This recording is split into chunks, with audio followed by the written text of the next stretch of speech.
We made Noli Me Tangere, which means don't touch me in Latin, in Leeds, I think, and Sheffield, because we had support of Yorkshire Dance by then, and various other venues that we'd toured intercourse to. And the starting point, I think, was a slightly more personal starting point around looking at our own experiences of what at the time we were calling parental terrorism, of how our familial relationships had influenced the way that we were in the world. And it wasn't explicit in the work, but that was a driving force of us exploring how comfortable we were in our own skins. And Harry was exploring some issues around being a gay man, and I was exploring, I think, some issues around motherhood and whether I wanted to become a mum. It wasn't that explicit, actually. But there's a doll in the piece, and I think it was sort of something to do with a baby could be a result of a heterosexual relationship, and I wasn't sure that I wanted that at that time.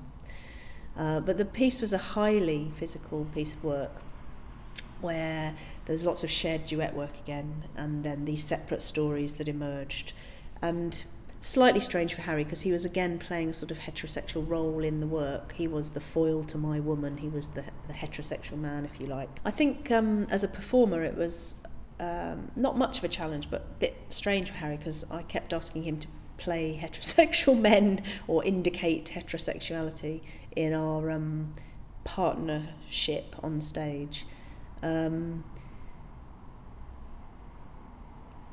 I'm not sure what to make of that now, looking back, but physically we got on really well as a partnering as dancers, and so without much discussion he performed that role, which I think a lot of gay men perform straight roles actually in dance work. Whenever we devise something, and this remains to now, there's often a lot of writing involved that doesn't necessarily end up on the stage. So to clarify what it is we think we're making movement about, we will write about our personal experiences, or write about politics that we're interested in, or whatever the subject matter is. And Harry and I did a lot of writing for Noli, that then translated, particularly with Harry, into a very gestural vocabulary. So what Harry was working on was finding quite a distinct gestural vocabulary to indicate the struggles within his own body around his sexuality.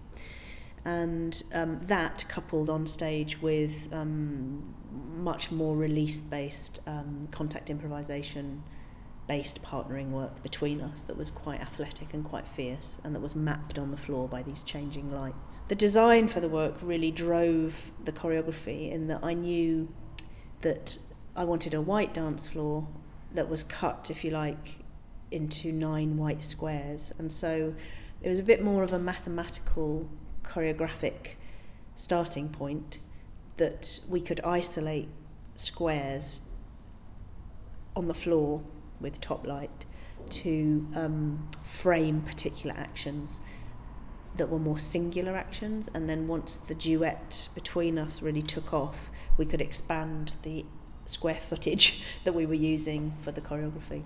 So there was a kind of map on the floor that I remember choreographing about what goes where in the space.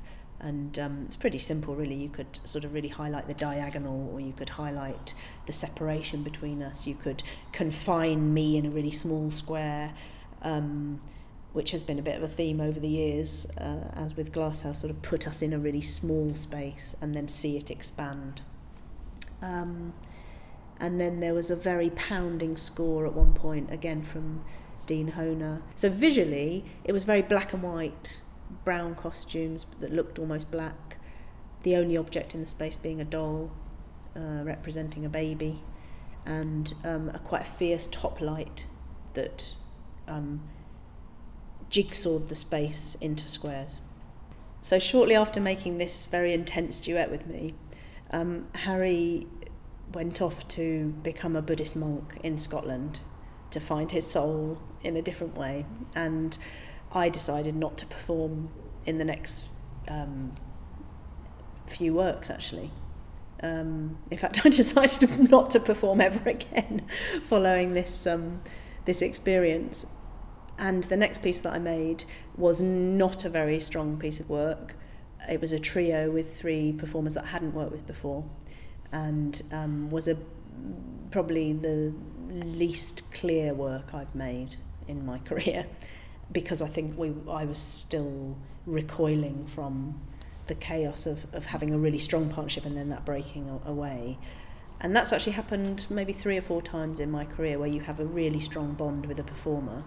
And at the time I was performing as well, so it was a physical bond as well as a creative one, and that you burn yourself out, actually. And I think Harry would probably agree that we both burnt ourselves and each other out, and so we both moved on, and we've since come back together and moved on and come back together again.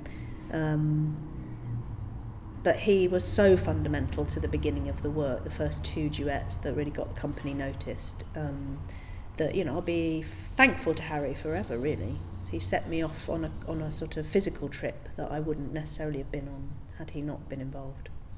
When I was looking back over 21 years, Nolly was quite an important piece for Harry and me, partly because we nearly killed each other making it, and partly because the impact was quite strong, stronger than the first duet that we'd made.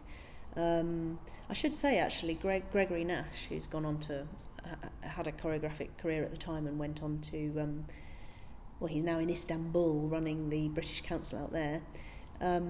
He helped direct Intercourse and Nolly, and helped us shape and clarify what we were doing with it. The impact of the work on audiences were that a lot of venues sat up and took notice of the audience reaction to our work and to the strength of it. And I think at the time, it sounds bizarre to say it, but at the time I don't think many people were making full length, what we call full length, hour-long dance theatre pieces. There were lots of companies that were making, 3 shorter pieces that toured the kind of venues, small-scale venues we were going to. But we wanted to sort of be in it for the long haul and thrash around for an hour and work things through and be able to really explore an idea fully. And I think that's what I started to get a reputation for, was being quite thorough and quite highly physical and quite rigorous intellectually, so that you feel like you're taking an audience on a bit of a journey rather than going, here's a piece about a table, and then you have a G&T, and then here's a piece about flowers, and then you have another G&T, and then here's a piece that is just abstract leaping. Whereas we were like, right, you're coming in, you're going to watch us take you somewhere, and take you on a bit of a journey, you're going to get to know us a bit, and then we're going to ruthlessly leave you to think about all that. So that's sort of what we did with full-length works. And that's what I've been interested in ever since, really, and the works have got longer and longer. I've only ever made one evening of work where there's 2 shorter pieces, but even those pieces act as a full piece, conceptually and in terms of performance.